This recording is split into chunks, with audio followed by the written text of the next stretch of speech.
Everyone's been talking about this new roguelike, but is it any good? What I'm gonna need to see is 1. A roguelite with real meaningful choices, 2. An open world that isn't empty and has pretty good reason to be open world in the first place, and then 3. Movement that matters. As cool as it is to do a slight jump shot, if there's no added gameplay compared to just sniping the enemy from afar, then why bother moving at all?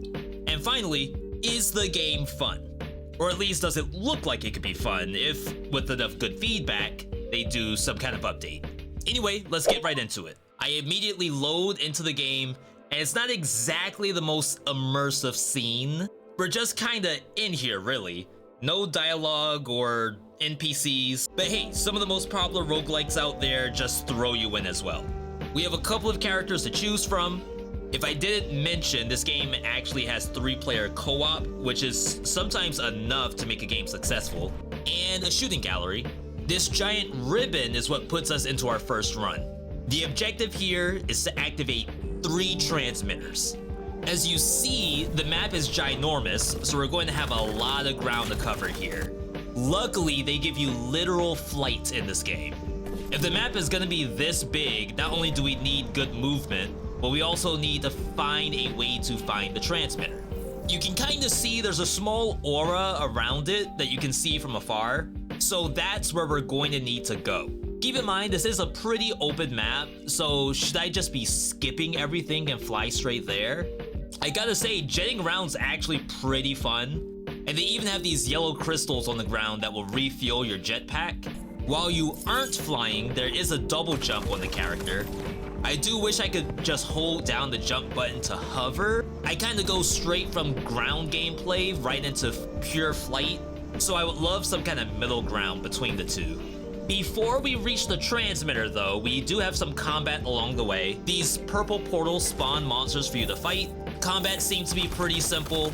These are level 1 combat droids. They charge up a shot and aim at you. I can just dodge roll to get away from it, or do a double jump or something like that. They aren't really much of a threat, nor do they need to be. The guns themselves have this overheat mechanic and some kind of heat spender. And I think that's for every weapon so far. What I currently have is an auto rifle. The right click is a shotgun after you generate enough heat. I've also used a freeze gun, where the right click is a fire grenade, and that's the heat spender. The idea is kinda cool. I'm not sure if they plan on adding more weapons, but I hope this overheat and heat spender idea doesn't like pigeonhole them into one thing. Every weapon's gonna need that mechanic, so I worry about how many times can you repeat that. Anyway, each enemy I kill drops some kind of green gem and a yellow gem. Green we'll worry about a little bit later. Yellow is our gold, and we'll be using this to open these augment terminals. Some of them are super cheap, other ones are more expensive, and right now I can't tell the difference between the different costing terminals. The augments themselves look pretty interesting. Their stats for fire rate, heat consumption, energy generation, etc. I've seen more exotic stuff like Superman landing. There's not really good explanations for what the augment is that I pick up. I would love to be able to see the definition of the power-up while I hover over it. Oh, and by the way, monsters can attack you while you're making the selection. I'm finally at the first terminal. It's protected by turrets that all shoot at me, and now the movement part of the game starts to show itself. When I activate the terminal, it starts removing my green gems. I have to stay in this aura to keep feeding it. I have no idea how many total gems it's gonna take. And on several occasions, I actually had to leave the area, farm up some gems, and come back. This is probably a knowledge gate, but I don't really see a reason not to show the number needed for each terminal. I'm even thinking further on, they could make terminals harder by increasing the number of gems required as a curse or something. And with the current state, you would never know what the new requirement is. I should also mention that fighting in this bubble is basically being surrounded by enemies at all times. And these are robots, right? And I think I'm a robot myself. Should I have some kind of like spatial radar or target warnings? Not to sound like a nerd or something, but I think the combat would be really sick if it had some kind of like Gundam or Armored Core bullet intuition. Even a game like Returnal has this, and it's very, very fun for any game that has 360-degree combat. Once the transmitter is complete, it shows a slight, and I mean slight, indication of where the next radar is. Basically, it's that way. You can get lost in this game pretty easily, especially in multiplayer if you got your friends stopping at the purple portals and augment terminals and stuff like that.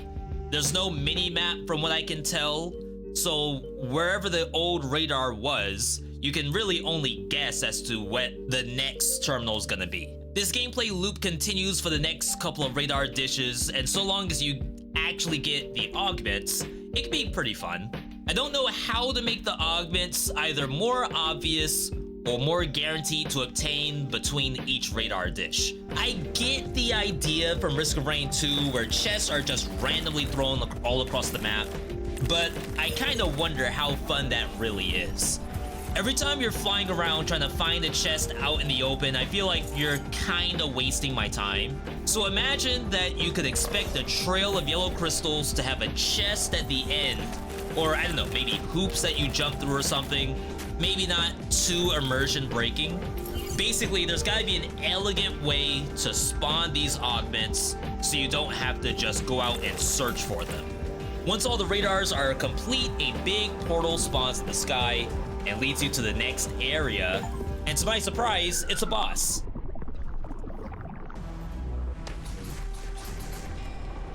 Visually, I like the design, even though it looks a little bit familiar. Anyway, this is supposedly one of two bosses. The arena itself is filled with turrets that all shoot me from off screen. There's actually quite a bit, and I can't really tell if they respawn. I really hope they don't, because that would be awful. The boss doesn't feel too difficult, really. The turrets are what's making it really worse than it actually is. With a bit more movement abilities, I think this would be easier. You know, weirdly enough, I almost feel like one more ability on the character would be great. Basically, I have a Q, which is my ultimate button, and that has a long cooldown, and that's fine. I have mines that barely feel like they have any use. They drop directly down from beneath me, so I think I'm supposed to use them while I fly over the enemy.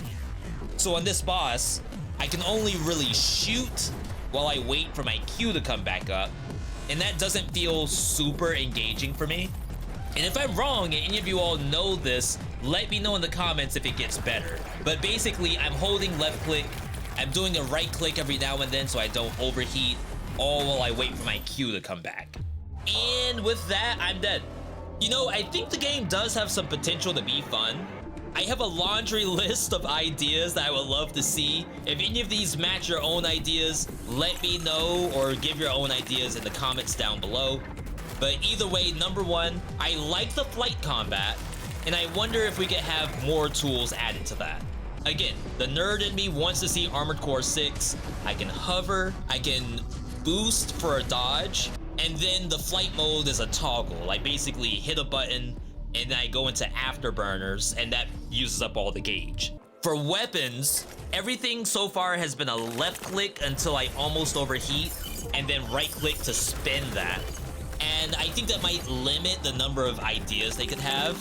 It's okay to have some that work like this, but ideally, I don't think every weapon can have this same archetype.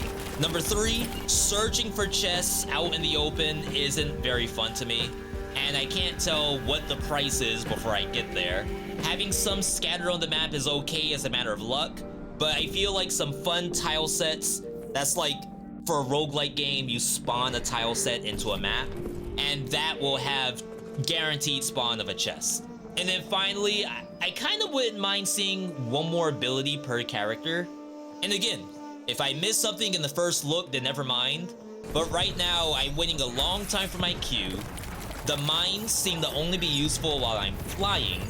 So I'd love one more thing to do besides hold left click and then press right click. The devs seem to be pretty responsive to feedback. They've already done 2 post-release updates within the first week of launch, and that's above and beyond what I'd expect. So if you end up picking the game, do expect it to improve over time, because it looks like they want to see this game do well. I say if you want to pick the game up into early access, do so if you want to help out with game improvement. Otherwise, wait for it to get into a little bit better shape. Either way, wishlisting the game is free. You can do that down below in the description of this video. Also, leave the video a like, subscribe if you want to see more roguelites and all the other stuff that we post on the channel. But either way, I'll catch you on the next one.